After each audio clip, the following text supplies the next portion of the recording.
Man solves cold case after digging up his backyard.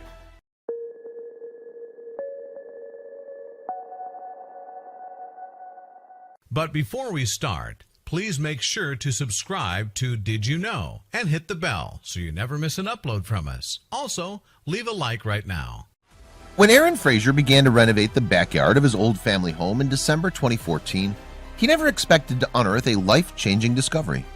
He'd recently been awarded the Jacksonville, Florida house as part of a lawsuit against his father, Michael.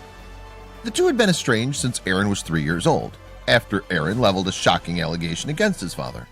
What Aaron found would reopen the cold case of his mother's disappearance and finally bring him closure. Aaron Fraser was actually born Aaron Haim. Michael and Bonnie Haim married as teenagers, and Bonnie had Aaron when she was only 20. From the outside, they looked like the perfect young family. They lived in a single-story, 3-bedroom ranch house on a quiet street in Jacksonville, Florida. Both Michael and Bonnie worked for a construction company owned by Michael's aunt, Evan Haim. Michael ran a sales team while Bonnie managed the business books. Michael and Bonnie's relationship began to deteriorate after the birth of their son. The two constantly fought at home and at work.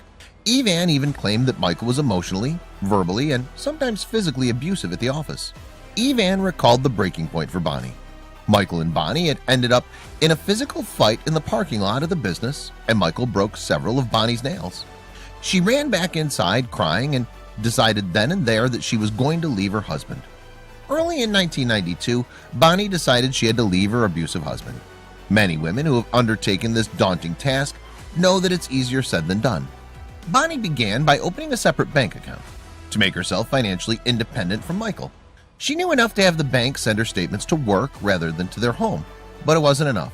Michael somehow found out that Bonnie had opened the bank account and was furious. He demanded that she close the account. It was obvious to Bonnie that Michael suspected she might leave him. She began taking extra steps to escape the relationship safely. Bonnie slowly began stashing cash and entrusted $1,200 to a close friend. She put a down payment on 2 different apartments and enrolled Aaron in a new preschool. She reportedly picked a date in late January to leave when Michael would be away on business. Sadly, she never lived to see her plan go through. On the evening of January 6, 1993, Bonnie returned home from work at around 7:30 p.m. She made dinner for Aaron and Michael and planned to go over to Evan's later that evening to plan a friend's baby shower. Around 8:30 that same evening, Bonnie called Evan and said she couldn't make it. Evan said she was worried on the phone because Bonnie sounded like she was crying. The next day, Bonnie didn't show up to work. It was only when a hotel worker at the Red Roof Inn discovered a purse in the dumpster that police were finally called. After checking out the contents of the purse, it was determined to have belonged to Bonnie Haim. Not too far away, Bonnie's Toyota Camry was discovered in the parking lot of the Jacksonville International Airport. The police decided it was time to reach out to Michael and Bonnie's family to get to the bottom of the disappearance. After arriving at the Haim family home, Michael finally filed a missing person report. He told police that he and Bonnie had a fight the previous night, and she left the house around 11 p.m. Michael called his mother Carol to come over and watch Aaron while he went out and searched for Bonnie. Michael returned 45 minutes later without locating Bonnie. He sent Carol home and went to bed without filing a report. The next morning, he called in sick to work, and Bonnie never returned home. Michael's version of events might sound plausible, but some of the evidence discovered by police led them to be suspicious. Bonnie's purse still contained her cash and ID. That meant Bonnie likely hadn't been robbed and wouldn't have been able to travel without the items. The abandoned Toyota Camry also raised suspicion. The driver's seat was positioned much further back than Bonnie would have likely driven. There was also a shoe print in the driver's seat mat that matched Michael's sneakers perfectly. Throughout this entire ordeal, Bonnie and Michael's son Aaron was only 3 years old. He might have been young, but police suspected he could know something, so they arranged for Aaron to speak with a child psychologist. During the interview with Child Protective Services, Aaron told them shocking things like, "Daddy hurt Mommy, he pushed her down," and that Daddy placed Mommy in a timeout. Statements led police to believe that there was a domestic fight and that Michael had fatally harmed Bonnie, all while Aaron was in the room. The 3-year-old's claims were shocking, but unfortunately for police, there was no way for them to hold up in court. Children are regularly seen to be unreliable witnesses, and Aaron also made other wild claims. He told the same child workers that Mommy's car is in a lake when police knew it was at the airport. At one point, Aaron even backtracked and said he never saw his father hurt his mother. Even Bonnie's parents believed their grandson might have been brainwashed into implicating his own father.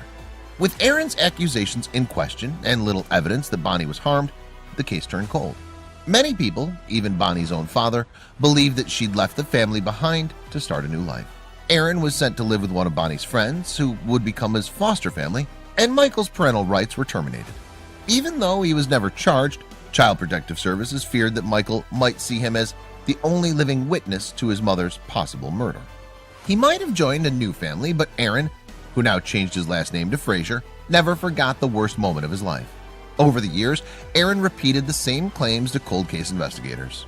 As a child, he would draw pictures of Michael shooting his mother in the tummy. Aaron even wrote an essay in 8th grade that described the murder of his mother and claimed that his grandparents helped Michael dispose of the body.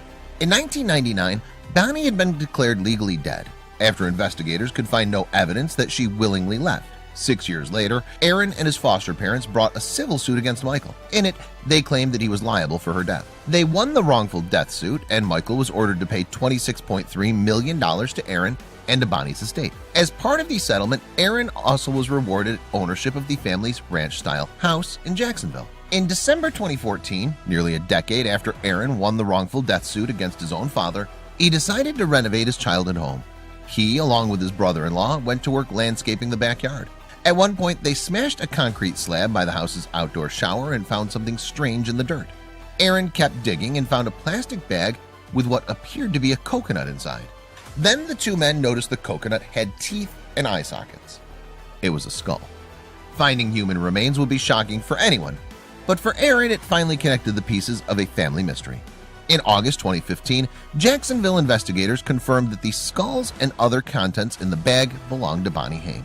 Investigators had searched the property multiple times before Aaron took a sledgehammer to it, but had found nothing. Interestingly, when Michael had leased the home out in 2000, he'd specifically told the rents that they could not do any landscaping or dig in the yards. With the discovery of Bonnie's remains, Aaron's claims from the past 2 decades finally began to add up. One of the items found buried with Bonnie was a .22 caliber shell. At the time of her disappearance, Michael owned a .22 caliber rifle. In a 1995 interview with Aaron, he told a child psychologist that his father had thrown the .22 caliber shotgun out the window of their car. He specifically revealed the bridge that Michael threw the gun off of, and the exact gun was located and dated to the time of Bonnie's disappearance. Finally, on August 24, 2015, Michael Haim was arrested and charged with the murder of his wife Bonnie. He was extradited from North Carolina to Jacksonville, where he pleaded not guilty to the charges. His trial began on April 8, 2019, but a guilty verdict wasn't going to be easy. In their opening statements, Michael's defense attorneys agreed that the remains were Bonnie's, but that there was no evidence or proof that Michael was the one to kill her. They placed blame on sloppy police investigation and called into question many witnesses. One major problem facing prosecution was Aaron's testimony. The defense team tried to petition the court to block Aaron's original statements from when he was a child, arguing that they had been contradictory. The judge allowed the testimony to go through, but Aaron's credibility and memory was still a key factor in the trial. The defense even mounted an extensive cross-examination of the original child services worker who interviewed 3-year-old Aaron, claiming she was inexperienced. Aaron's credibility isn't the only one being questioned in the Michael Haim trial. One former tenant of the house testified that it was possibly being haunted. According to the woman, candles would mysteriously light on their own, and mattresses would appear blood-soaked one minute and clean the next. 2 jailhouse informants also took the stand, claiming that Michael had confessed to killing Bonnie. One even said he feared for his own safety. Still, jailhouse informants are notoriously unreliable in criminal court. Whatever the outcome of the trial is, Bonnie's family is just happy that they'll finally receive some closure.